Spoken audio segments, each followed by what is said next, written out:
Esse é o Ancapso e nós vamos falar agora da eleição para a Câmara dos Deputados, que estava uma coisa muito quente, muita discussão, mas acabou se resolvendo muito rapidamente após a eleição. E sim, ganhou o candidato do Bolsonaro, tá? O Hugo Mota é o candidato do Bolsonaro. Você vai ver o pessoal da imprensa tradicional falando que ele é o candidato do Centrão.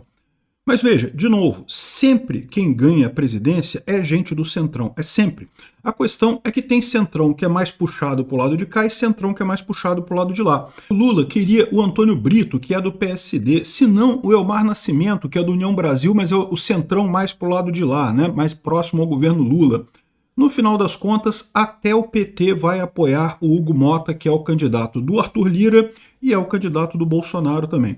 Então, assim, não esperem nenhuma grande vitória, tá? Porque o presidente da Câmara continua sendo do PP, é um partido do Centrão, mas, de novo, ganhou a melhor alternativa que havia ali.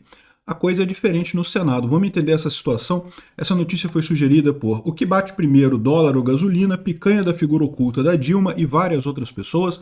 Obrigado aí ao pessoal que sugeriu notícias lá no nosso site, no visãolibertaria.com.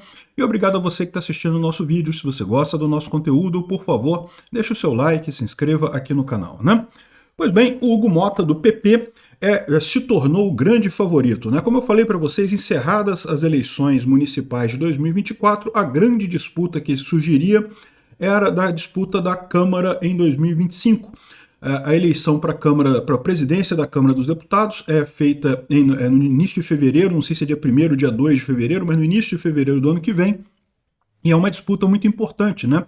Lembra que é o presidente da Câmara que, por exemplo, bota impeachment para votar.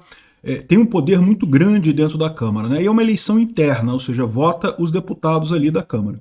Haviam 3 nomes da disputa, tá? Os 3 nomes que estavam lançados até aqui eram o Hugo Mota, que era apoiado pela oposição principalmente, é mais próximo, é do Centrão ele, não tô dizendo que não é do Centrão, todos os 3 são do Centrão, não tem ninguém ali, nem do PT, nem do PL, tá? Por quê? Por que não consegue um presidente de um lado ou de outro? Porque no final das contas, o outro lado sabotaria a eleição desse cara, então é muito mais fácil um candidato do Centrão ser eleito na Câmara e no Senado, no final das contas, né? Uma eleição com poucos participantes acaba tendendo a esse tipo de acordo, né? Então, ou seja, se você pegar os 3 nomes aqui, os 3 são do Centrão.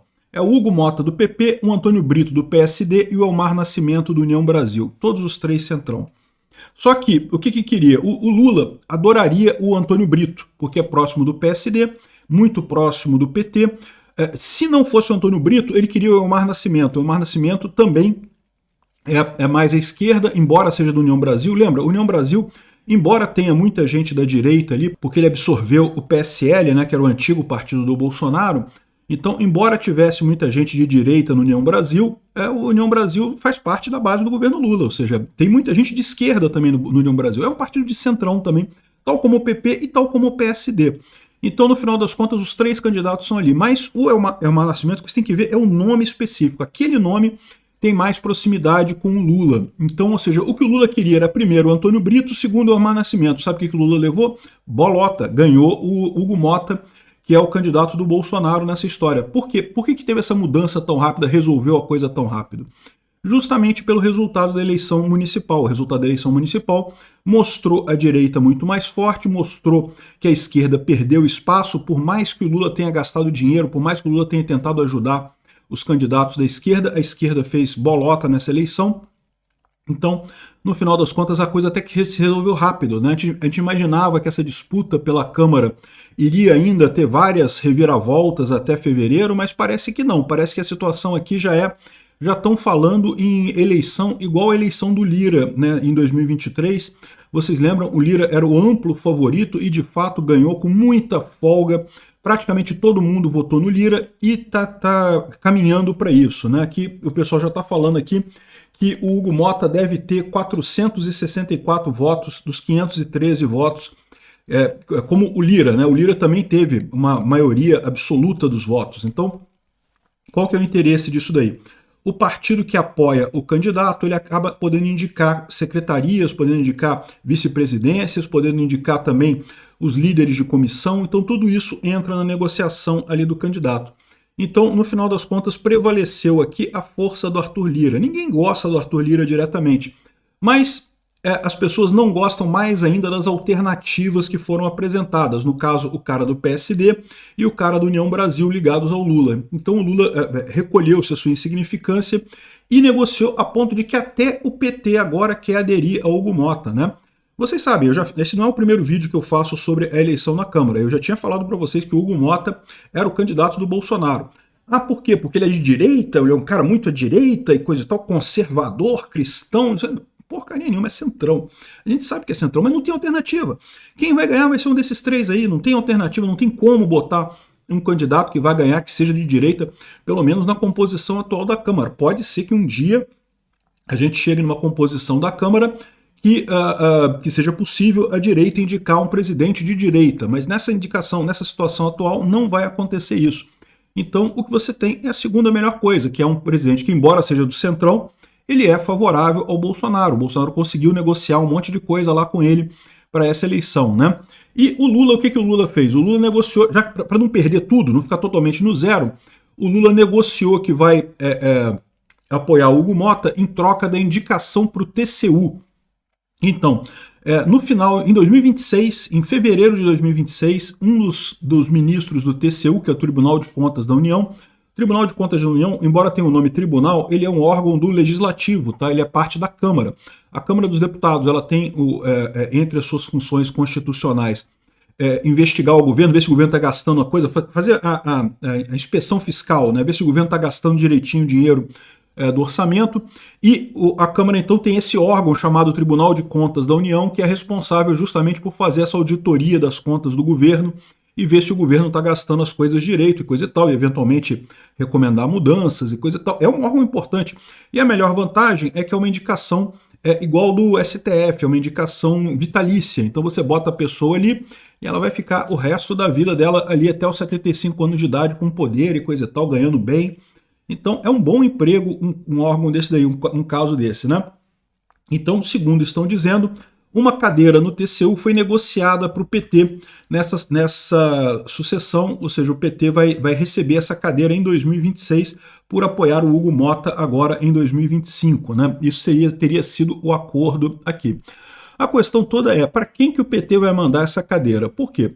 Porque tinha gente falando, e eu quero ressaltar isso, porque eu acho muito engraçado, eu tinha avisado que isso ia acontecer, que o PT quer ajudar, prometeu para o Pacheco um monte de coisa, prometeu para o Pacheco uma vaga no STF, nunca quis me indicar o Pacheco para o STF, prometeram para o Pacheco uma vaga no TCU, o PT vai ter uma vaga só em 2026, você acha que vão botar o Pacheco? Mas nunca, o Pacheco acabou, meu amigo, o Pacheco entrou na lorota desse pessoal da esquerda, fez tudo que a esquerda queria, e agora vai receber um chute na bunda porque não tem importância nenhuma, no final das contas, em termos políticos, né? Ninguém na direita quer mais esse palhaço, ninguém vai votar mais nele, e a esquerda também não se sente devedora de nada para ele, então o cara conseguiu estragar a carreira política dele totalmente nessa presidência do Senado dele, né? Sendo um banana, ainda vai passar para a história como grande banana da história toda, né? Isso se não vier coisa pior depois, tá? Porque lembra, hoje, enquanto é a esquerda no poder, o Pacheco ainda está bem, o Pacheco ainda está tranquilo. Imagina, à medida que a direita voltar ao poder, começar a voltar a indicar ministros do STF, coisa e tal, o STF prometeu não atacar as empresas do Pacheco por conta dessa leniência dele com o STF, depois que tiver um STF com maioria de direita, boa sorte para o Pacheco, né? Enfim, o que está acontecendo aqui é isso, vai ter uma cadeira no TCU só. Duvido que vá para o Pacheco, pode ser que vá, mas duvido que seja isso. O PT vai querer indicar alguém dele, o Lula vai querer colocar alguém conhecido dele para essa cadeira no TCU, né? Enfim, então esse é o resultado. A Folha de São Paulo coloca aqui o centrão das cartas na sucessão do Congresso. Não, centrão é sempre centrão, o centrão é neutro, pela definição da palavra. Quem dá as cartas nesse caso aqui foi a direita, foi o Bolsonaro, o candidato do Bolsonaro que ganhou. Todo mundo sabia que o Hugo Mota era o candidato do Bolsonaro. O Lula preferia o Antônio Brito se não desse o Amaro Nascimento. O último que eles queriam era o Hugo Mota, e é o que eles estão aceitando no final das contas. Quem ganhou nessa história? O Centrão? Não, o Centrão sempre leva a coisa. Foi a direita que ganhou nessa história. É muito importante ressaltar isso. A mídia tradicional, querendo invalidar a vitória da direita, querendo não dizer que a direita ganhou, fica com esse papo de que o Centrão ganhou. Não, o Centrão foi o grande ganhador e não sei o que lá. No final das contas, meu amigo, não tem essa não. Quem ganhou foi a direita mesmo, né? Enfim, O Sardenberg já está chorando aqui também a questão da falta de apoio político do Lula, que vai piorar agora, né? É o que eu falei para vocês. Por que mudou? Por que antes da eleição ainda havia alguma indefinição? Podia ser o Elmar Nascimento, podia ser o Antônio Brito, podia ser o Hugo Mota. Por que tinha essa indefinição e agora não tem mais? Porque a eleição de 2024, ok, para o público é outra história, o pessoal está dizendo que o Centrão ganhou e não sei o que lá, mas para quem interessa, para quem está acompanhando a coisa, o pessoal sabe, não, foi a direita que ganhou. O Centrão, por definição, é o zero, não muda nada. Ou ganha direita ou ganha esquerda, não tem esse negócio de Centrão. O Centrão não ganha nunca. O Centrão vai para o lado que está ganhando, né? No caso aqui, foi para o lado da direita. Então, e isso mostra a dificuldade que o Lula vai ter daqui para frente. A PEC da SUSP dele já não se fala mais nela, já morreu o assunto. Por quê? Porque já viram que não vai aprovar esse negócio, né? Já viram que não vão conseguir aprovar isso daí, não vão ter força para aprovar essa PEC no Congresso. Então já morreu essa PEC do Lula aí, idiotice completa isso daí, né? Enfim, isso mostra como que o Lula continua sem apoio, está cada vez mais sem apoio ali. Bom, no Senado a situação é diferente, tá? No Senado ganha o Alcolumbre, que no caso aqui é mais ligado à esquerda, porque infelizmente no Senado é a mesma situação. Tá todo mundo apoiando o Alcolumbre. Por quê? Porque o Alcolumbre vai ganhar. Então o partido que vai dizer, não vou apoiar o Alcolumbre, vou ter uma candidatura própria, aí vai ficar sem as cadeiras na mesa, sem as comissões e coisa e tal, né? Então é melhor apoiar o Alcolumbre mesmo e negociar alguma comissão, negociar alguma coisa e resolvido o problema, né?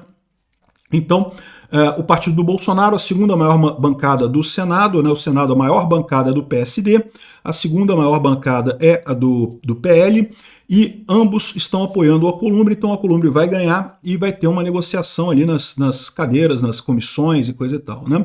É isso que se espera. Mas aqui, de novo, não é o ideal. O Alcolumbre é claramente mais à esquerda, é claramente mais próximo ao PT do que a Bolsonaro. Aqui não tem o que fazer, por quê? Porque no caso do Senado, a configuração da casa é muito diferente. Daí a importância muito grande da gente mudar os senadores em 2026, a gente eleger um Senado mais à direita para evitar esse tipo de problema mais adiante, né?